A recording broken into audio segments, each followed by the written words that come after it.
Благодарам, почитувана председателке.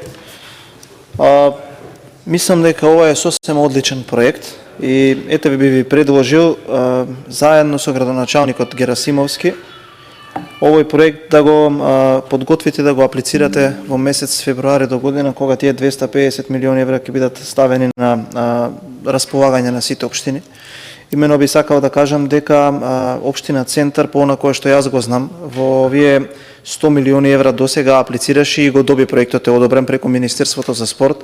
за финансирање на проектот 90 милиони денари за комплетна реконструкција на спортската сала Работнички, нешто што треба да се поздрави, бидејќи тоа што е символ на Скопје, тоа што е символ на Центар, тоа што е символ на градскиот парк,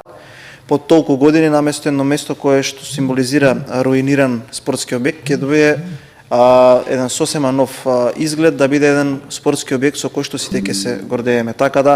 по она кое што со одветна формула на прераспределба, мислам дека општина Центар ќе има дотолку повеќе средства за да може и со овој проект да аплицира и да добие поддршката од владата за да може овој проект да биде заокружен. Благодарам.